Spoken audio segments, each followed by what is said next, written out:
હું 1979 મોરબીમાં પહોંચીને મચ્છુ ડેમ 2 ઉપર ઊભો છું. અહીંયા કેટલાક દિવસોથી વરસાદ અટકવાનું નામ નથી લેતો. ડેમની ક્ષમતા કરતા 4 થી 5 ગણું પાણી અંદર આવી ગયું છે. ઓપરેટરે બધા ગેટ ખોલી દીધા છે, પણ 3 ગેટ જે પહેલેથી ખરાબ હતા એ ગેટ ખુલી નથી રહ્યા. ઓલ ઇન્ડિયા રેડિયો ઉપર ચેતવણી આવી રહી છે. મોરબીમાં ભારે વરસાદની આગાહીના કારણે મોરબી વાસીઓને ઊંચાણવાળા વિસ્તારમાં જવા વિનંતી. પણ લોકોને લાગી રહ્યું છે કે આ તો પહેલા જેવું સામાન્ય ચોમાસાનું પૂર હશે, પણ પાણી વધતું જાય છે. અને આજે 11 ઓગસ્ટની બપોર થઈ છે. અચાનક જ એક ભયાનક ધડાકો થયો.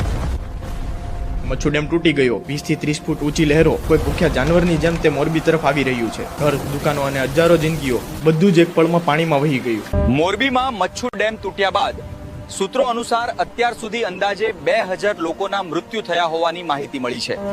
ખરો આંકડો 5000 થી પણ વધારે હોઈ શકે છે, કારણ કે ઘણા વિસ્તારો હજુ પાણીમાં ડૂબેલા છે. કેટલાક રિપોર્ટરો કહે છે 2000 અને કેટલાક રિપોર્ટરો કહે છે કે 5000 થી વધુ લોકો ગયા, પણ કેટલા એ કોઈને ખબર નથી. હું આ તબાહીની વચ્ચે વિચારી રહ્યો છું કે જો આ 3 ગેટ સારા હોત, જો લોકોએ ચેતવણી માની હોત, તો આજે કેટલી જિંદગીઓ બચી શકત. મોરબી આજે ફરીથી ઊભું છે, પણ 1979 ની એ કાળી રાત ગુજરાત ક્યારેય નહીં ભૂલી શકે. જો તમને આ ફોર્મેટ ગમ્યું હોય તો તમે આગળ કઈ ઘટના ઉપર આવો વિડીયો જોવા માંગો છો, કોમેન્ટ કરીને જણાવો.